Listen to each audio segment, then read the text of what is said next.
السلام علیکم۔ آج ہم آیت نمبر 22 سے سٹارٹ کریں گے اور 26 تک کریں گے۔ تو چلیں سٹارٹ کرتے ہیں۔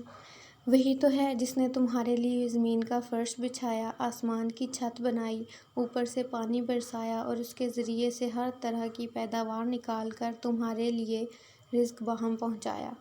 پھر کیا کہا؟ فَلَا تَجْعَلُوا لِلَّهِ أَنْدَادًا وَأَنْتُمْ تَعْلَمُونَ۔ بس تم یہ جانتے ہو اور یہ جانتے ہوئے دوسروں کو اللہ کا مد مقابل مت ٹھہراؤ۔ اب دوسروں کو اللہ کا مد مقابل ٹھہرانے سے کیا مراد ہے کہ بندگی اور عبادت کی مختلف جو اقسام ہیں اس میں سے کسی قسم کا رویہ بھی کسی دوسرے کے ساتھ اختیار کرنا، کسی دوسرے کے ساتھ برتنا جو ہے اس کا مطلب یہی ہے کہ آپ کسی کو اللہ کا مد مقابل ٹھہرا رہے ہیں، یعنی وہ پھر شرک کے زمرے میں آتا ہے۔ اللہ تعالیٰ نے یہاں پر توحید کے رستے کی رکاوٹ کا ذکر کر دیا۔ ایک تو رکاوٹ جو ہے وہ ہم نے پہلے پڑھا تھا پیچھے بھی کہ انسیسٹرز ورشپ، کہ اگر تمہارے انسیسٹرز میں سے کوئی برا کام کرتا رہا ہے، اگر تمہیں علم آ گیا ہے تو اس کام کو کنٹینیو نہ کرو بلکہ ان کے لیے صدقہ جاریہ بنو اور اس کو درست کرو۔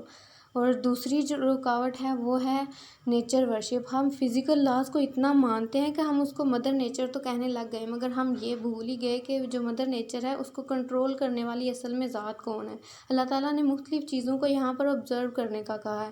اب دیکھو کائنات کتنی خوبصورت بنائی ہے اللہ تعالیٰ نے چاند اور ستارے نے آپ کو اور مجھے جو ہے وہ کائنات کی خوبصورتی کی طرف متوجہ کیا ہے کہ یہ کائنات کی خوبصورتی، یہ ہرا بھرا جو باغ ہے جو آپ کو نظر آتا ہے، یہ گرین پودے، یہ مختلف رنگوں کے جو پھول ہیں، یہ سودنگ کلر کا آسمان جو ہے یہ تمہارے ہی لیے ہے۔ یہ اللہ تعالیٰ نے کسی جانور کے لیے نہیں بنایا، یہ جو ہے اللہ تعالیٰ نے ہمارے لیے ہی بنایا ہے کہ ہم اس کو دیکھیں، اس کو ایڈمائر کریں، اللہ تعالیٰ کی حمد کریں، اپنے رب کا شکر کریں اور اس رب کے بتائے ہوئے احکامات جو ہیں ان پر عمل کریں۔ اب آگے دیکھیں، اور اگر تمہیں اس امر میں کوئی شک ہے کہ یہ کتاب جو ہم نے اپنے بندے پر اتاری ہے یہ ہماری ہے یا نہیں، تو اس کی مانند ایک ہی صورت بنا لاؤ، اپنے سارے ہم نواؤں کو بلا لو، ایک اللہ کو چھوڑ کر باقی جس کی چاہو تم مدد لے لو۔ اگر تم سچے ہو تو یہ کر کے دکھاؤ۔ اگر آج ہمیں ایسا لگتا ہے کہ ہم ایسے لاز بنا سکتے ہیں جن لاز کی وجہ سے مردوں کو مردوں کے حقوق ملیں گے اور عورتوں کو عورتوں کے حقوق ملیں گے، تو بنا لیں ایسا قانون، ایسا کانسٹیٹیوشن۔ اگر ہمیں لگتا ہے کہ ہم بنا سکتے ہیں اس دنیا میں، ہم ایسا سسٹم لا سکتے ہیں، ایسا کانسٹیٹیوشن لا سکتے ہیں جس سے انوائرمنٹل پولیوشن نہیں ہوگی، جس کی وجہ سے ایکو سسٹم ڈسٹرب نہیں ہوگا، جس سے عورتوں کو عورتوں کے حقوق ملیں گے، جس سے کوئی بچہ ابارٹ نہیں ہوگا، جس سے مردوں کو مردوں کے حقوق جو ہیں وہ ملیں گے، جس سے کسی کی بھی حق تلفی نہیں ہوگی، جس سے کسی کو قتل نہیں کیا جائے گا، تو بنا لیں ایسا قانون۔ دنیا والے بناتے کیوں نہیں ہیں؟ اس دور کے لوگوں کو اللہ تعالیٰ نے چیلنج کیا تھا کہ بنا کے لاؤ ایک صورت۔ آج اس قرآن کے خلاف انگلیاں اٹھانے والے ہیں نا کہ یہ قرآن جو ہے یہ تو 1450 سال پرانا ہے، یہ آج اپلائی نہیں ہو سکتا، یہ آج اپلیکیبل نہیں ہے، تو جائیں پھر آج کے قوانین بنا کر لائیں۔ کیوں دنیا آج تک ایسے قوانین نہیں نافذ کر سکی، ایسے کانسٹیٹیوشنز ڈیولپ نہیں کر سکی کہ دنیا کے اندر آپ کو پیس اینڈ پراسپیرٹی نظر آئے؟ امن و سکون آپ کو کسی بھی ملک میں نظر نہیں آئے گا۔ تو اللہ تعالیٰ نے واضح کر دیا کہ یہ کھلا چیلنج ہے، اور اس چیلنج کو اگر تم سمجھو کہ جو اللہ نے تمہیں یہاں پر اصل میں سسٹم دیے ہیں، یہ قرآن کے ذریعے سے جو تمہیں سسٹم ملے ہیں یہ بیسٹ اپلیکیبل سسٹمز ہیں، اور اگر تم سچے ہو تو یہ کر کے دکھاؤ۔ لیکن اگر تم نے ایسا نہ کیا اور یقیناً کبھی نہیں کر سکتے، تو ڈرو اس آگ سے جس کا ایندھن بنیں گے انسان اور پتھر، یعنی تم اکیلے ہی اس جہنم کی آگ میں نہیں جلو گے، تمہارے ساتھ تمہارے وہ پتھر بھی ہوں گے، تمہارے وہ بت، تمہارے وہ معبود بھی ہوں گے۔ اللہ تعالیٰ نے وارن کر دیا کہ اگر ایسی بات ہے تو پھر دیکھ لو کہ تم کس کا فیول بننے جا رہے ہو۔ کون سی یہ آگ ہے؟ اعدت للکافرین، جو مہیا کی گئی ہے منکرین حق کے لیے۔ اور جو کافر ہے وہ صرف نان مسلم نہیں ہوتا، کافر مسلمان بھی ہو سکتا ہے جو حق کو نہ مانے، جو اللہ تعالیٰ کی دی ہوئی نعمتوں کی ناشکری کرے، اور جو قرآن کو پڑھنے کے بعد بھی اس کو عمل کے قابل ہی نہ سمجھے، جو قرآن کے آدھے قوانین کو مان لے اور آدھوں کو چھوڑ دے، آدھے قوانین کا انکار کر دے۔ اعدت للکافرین، یہ جہنم انہی کافروں کے لیے مہیا کی گئی ہے۔ اب آگے دیکھیں، اور اے پیغمبر صلی اللہ علیہ وآلہ وسلم، جو لوگ اس کتاب پر ایمان لائے ہیں اور اس کے مطابق اپنے عمل درست کر لیں، انہیں خوشخبری دے دو کہ ان کے لیے ایسے باغ ہیں جن کے نیچے نہریں بہتی ہوں گی۔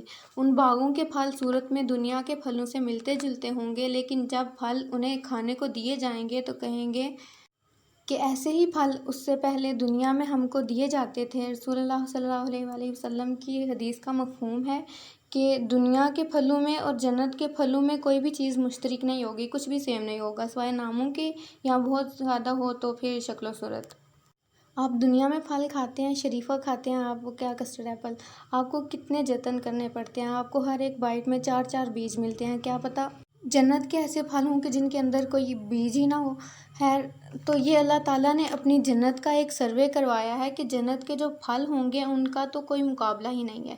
اب آگے دیکھیں، ان کے لیے وہاں پاکیزہ بیویاں ہوں گی اور وہ وہاں ہمیشہ رہیں گے۔ جب بھی کھانے پینے کی بات آتی ہے، آپ دیکھیں، ایک طرف آپ اکیلے کھانا کھا رہے ہیں اور ایک طرف آپ کے ساتھ کوئی کمپنی، آپ کسی کی کمپنی میں کھانا کھا رہے ہیں، اور کمپنی بھی وہ جو آپ کی پسند کی ہو، تو آپ کھانے کو کتنا انجوائے کرتے ہیں۔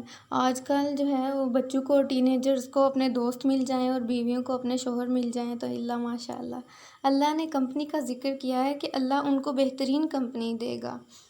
اب آگے اللہ تعالیٰ مثال بتا رہے ہیں، ہاں اللہ اس سے ہرگز نہیں شرماتا کہ مچھر یا اس سے بھی حقیر کسی چیز کی تمثیلیں دے، کسی چیز کی مثال دے۔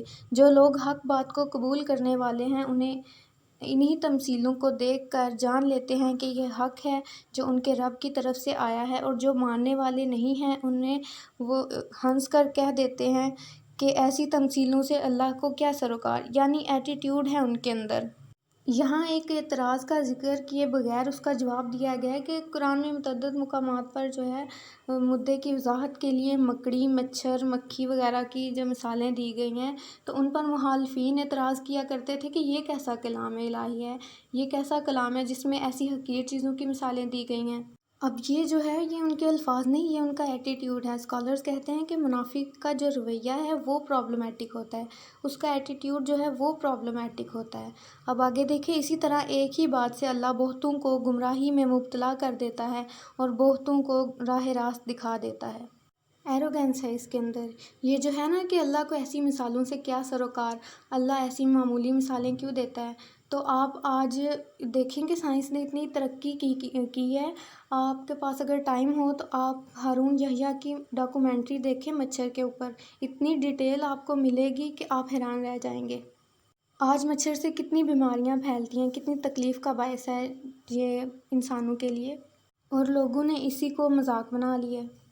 آگے ہے، اس گمراہی میں وہ انہی کو مبتلا کرتا ہے جو فاسق ہیں۔ فاسق کون ہے؟ نافرمان یا اطاعت نہ کرنے والا، اللہ کی حد سے گزر جانے والا۔